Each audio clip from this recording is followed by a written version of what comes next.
Hi everyone, and welcome back to Project No Buy. In today's video, I don't have my microphone out. In today's video, I wanted to talk about cosmetic beauty modifications and how they're always doomed to fail to lead to long-term satisfaction.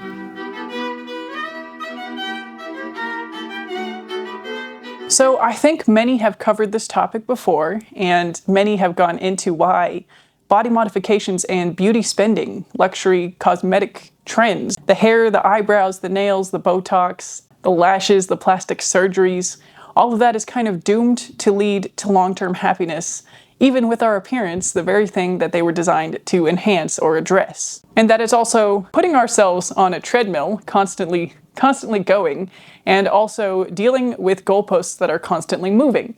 And I think I might have some nuance to add to this conversation. Perhaps that's presumptuous of me to say, but I wanted to have a brief chat about it here and go into what I've learned specifically that has influenced my own opinions and thoughts on this topic, as I do with every video here. And yes, I know there's some nuance, other uses of these procedures, right? Botox is not just for cosmetic purposes, but it can be used to treat migraines or jaw conditions and things like that. There may be other uses for these other procedures as well that I'm not aware of. I am not suggesting that medical uses or uses that have a tangible improvement on somebody's life are invalid. And again, it's up to you what's valid, what's a valid use of this, what's not. And I'm not trying to judge anybody who does these things for various reasons, even if it is for reasons of improved self-perception, right? This is not a judgment video, and if you don't like it, you could go elsewhere. All right, going back to the matter at hand. I do honestly think that part of my newfound opinions on this, my thoughts, have come up after reading Naomi Klein's Doppelganger and appreciating that my own kind of ideas about personal style and what stuff says about us and how we are perceived and how we can control our image may or may not be interpreted correctly, and in fact are guaranteed to be interpreted incorrectly by some people out there, right? The mirror world, where doing something means this to this group of people, and it means this to another group of people.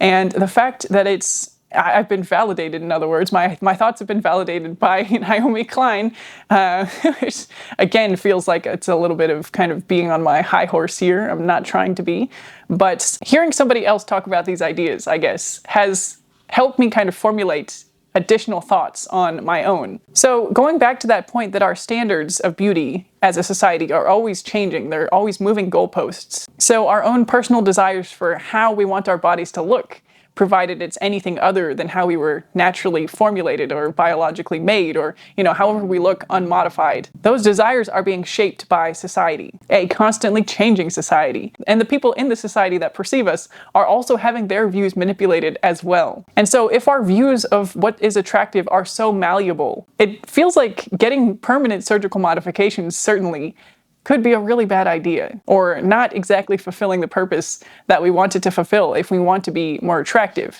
If the standards of what is attractive can change on us, in other words, trying to conform to those standards is a futile endeavor. And body trends are arguably more problematic than regular trends, even other beauty-related ones like makeup, clothing, etc., because they involve health risks. Any surgery comes with a risk to our health. The other thing that I'm seeing and disturbed by is that these things are becoming increasingly normalized.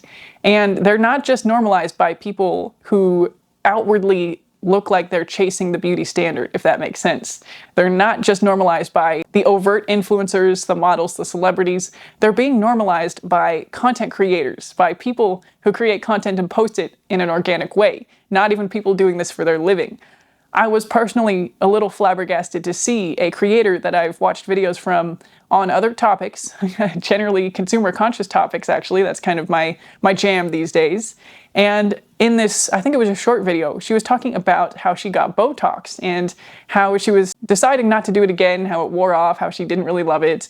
And that's all very well and good, and she's sharing her own personal experience, but I was a little bit surprised that she did it in the first place. And it's one of those things where if I see that she can do it, this person can do it, then I start thinking, oh, I could do it too. I see myself more like this person, content creator, not influencer, normal person, has a different job, has a normal 9 to 5 or whatever. And it starts putting these ideas in the realms of reality. It's not just for the influencers, for the models, for the celebrities. It can be for the everyday people of this world. And it's being normalized in that way online increasingly. Same with the plastic surgery, honestly. And it does depend on where you are. When I lived in the South, in a large Texas city, I knew personally multiple people who had breast implants. And this might not be the norm for most of the country. I have no idea, honestly, because also what we see online a lot of the time is the people that are pursuing the beauty standard and have the implants, have the nose jobs, are normalizing these things for other people. And again, to me, it is a little bit different when somebody is an influencer and posting about these things versus being a content creator, normal person with a job, kind of more relatable to the average person, I guess, posting about these things, normalizing it. But I also see it as a trickle-down effect. The more we see it on the influencers, the celebrities, the models, the more we'll start to see it on the content creators, the people who still post a lot, and then the more we'll start to see at least the desire for this in the people consuming this content. And I think there are studies and other people who've talked about this already, how younger and younger women are getting these procedures or wanting these procedures, people getting nose jobs as high school graduation gifts, things like that. And I don't think that the continued glorification of it, dare I say, is a positive thing for our society. And I also don't think that everybody who undergoes these procedures is doing so with that knowledge that it's not going to bring them external validation and satisfaction in the long term. It's one thing to see a video saying the goalposts for attractive standards are always moving, and it's another thing to have lived through that and understand it yourself. And it's another thing still to reach the point of maturity or whatever it is where you realize that you don't have to do any of this stuff. You don't have to dress a certain way or wear certain makeup or present a certain way or try to minimize certain features or maximize others for the view of others in your society. And perhaps it's another crossroads to approach or gate to get through when you realize that no matter what you do, there will be a group of people that judge you negatively for it or get the wrong end of the stick as it is. And, regarding body procedures, there's going to be the camp of people that says, you go, you do what you want, it's your body, your choice, which I do believe. I do believe that people should be able to choose whatever they want to do with their own bodies, essentially. So it's not that I'm against that camp, but there will be another camp of people that says, oh, it's a shame that, they must be insecure, they are giving into societal pressures, they're setting a bad example, they shouldn't do this. There will be multiple judgments, multiple opinions, and there's no right answer.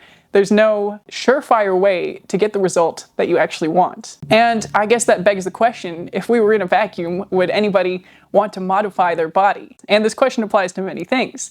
If we lived in a vacuum, would I want to buy certain things? I firmly believe, at least for me, that the answer is no. There are other things that I think, were I to live in a vacuum, I would still be interested in. And there are certainly things that I feel like I was sucked into as far as having an increased interest in, like fashion and personal style, through being in this landscape of especially social media and people focused on consumerism as a hobby. So I guess what I'm exploring now is how to make all of these things feel like choices to everyone out there and not pressures, not societal norms, not things we want to do for exterior reasons. And I guess to some degree, everything we do is for some exterior reason or connected to an exterior reason.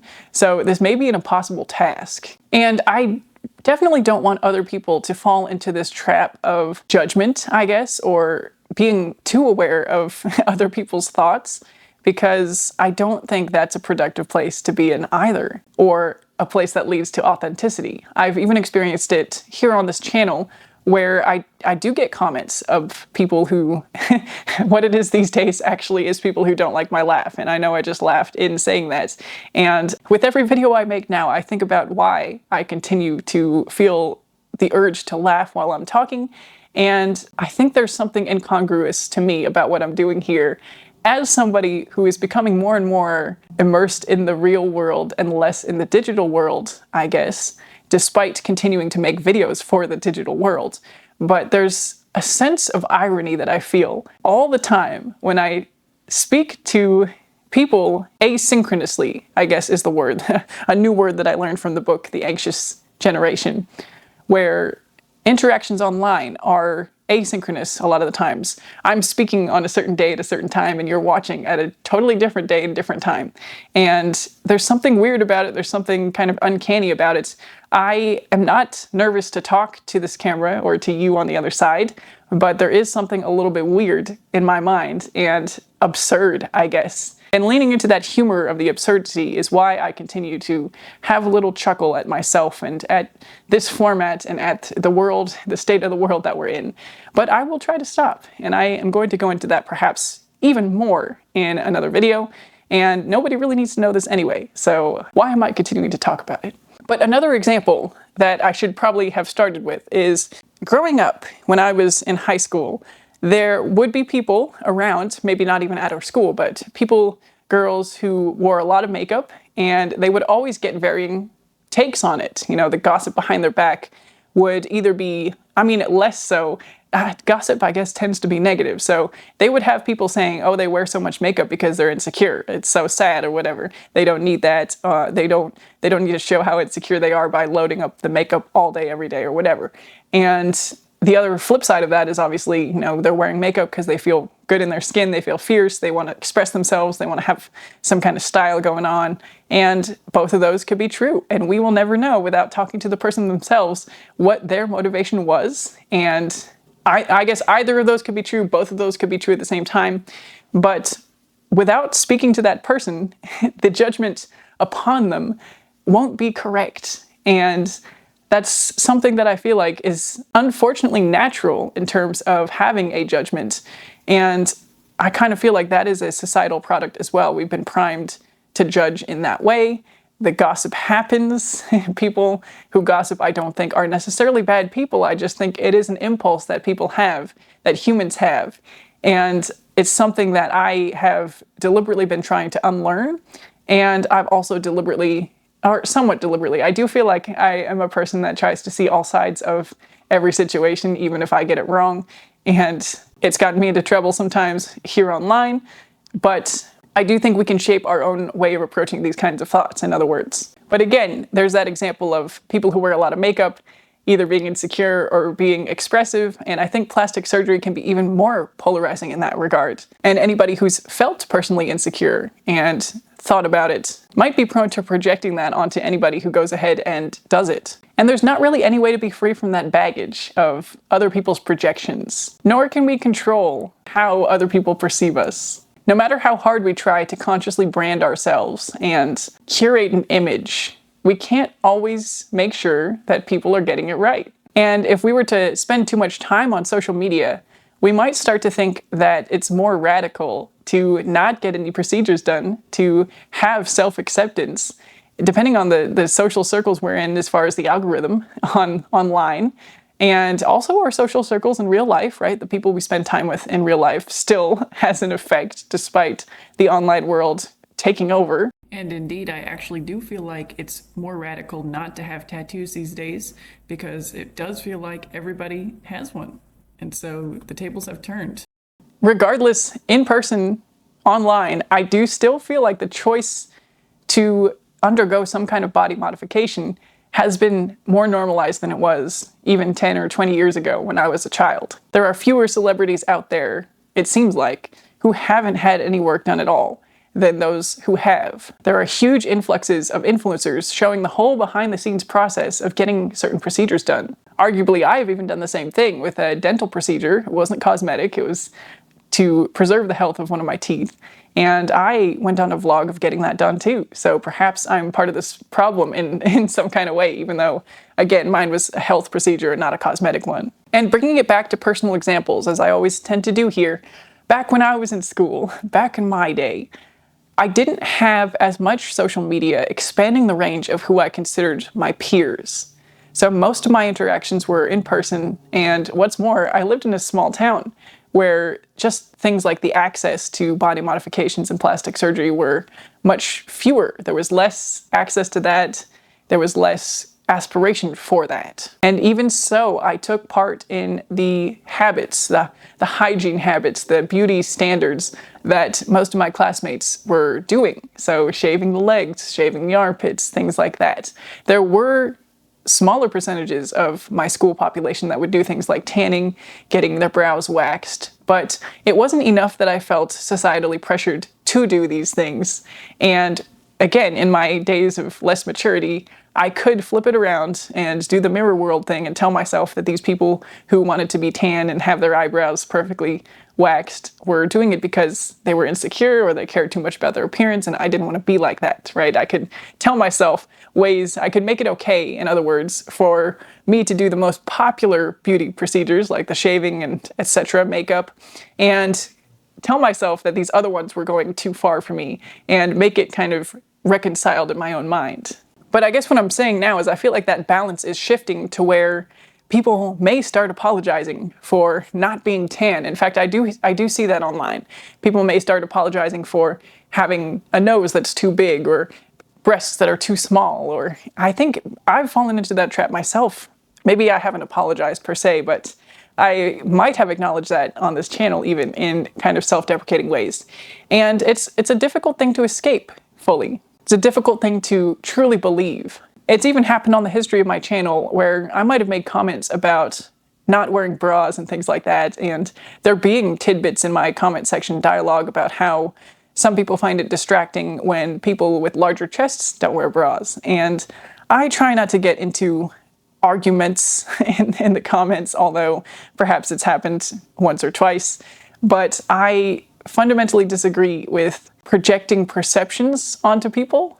And although we're probably all inevitably guilty of it because we're going to have a perception and we're going to interact with other people, it is things like this that I feel like should spark self-reevaluation rather than projection of our own kind of deep-rooted beliefs and thoughts. And even if they're instinctual to some degree, we can always benefit from examining why we think and feel a certain way. I feel like this video is getting way more meta than I intended for it to, so perhaps I should start wrapping it up here. I guess my bottom line here is that it's worrying to me how it feels like these procedures are becoming more normalized, and that there may come a time that we're surrounded by people, or a majority of people, that have gotten some of these procedures done. And again, depending on the procedure, it might already be happening. There might be certain circles of society already where most people have their nails done, most people have their eyelashes extended or whatever, have eyelash extensions, where most people get some kind of fake tan. And again, none of this is trying to infringe on the right of people having the choice to do whatever they want with their own bodies. But it is just an exploration of how certain things can become normalized and aspired towards, and how that can be dangerous to engage with and then perhaps engage in after being surrounded by these rising floodwaters of consumer trends. And in this case, the focus of this video rather is those trends of body modification. So I guess the parallel here is that constant loop of desire of looking for something to want, looking for something to then fulfill that want through buying, and looking for some kind of standard to aspire to with our own physical appearance, and looking to fulfill that. And then, you know, it's just another one of those perpetuated cycles. And I just hope that we don't continue moving in the direction that we've been moving as far as normalizing perhaps the behavior that is least necessary, and instead leaning into the less glamorous sides of acceptance, contentment, not striving for something new that we can consume or that we can try or that we can engage with that is not directed by our own creative desires. All right, this might have been a little bit of a weird video, but I will wrap it up here and I will say bye for now. See you in the next one.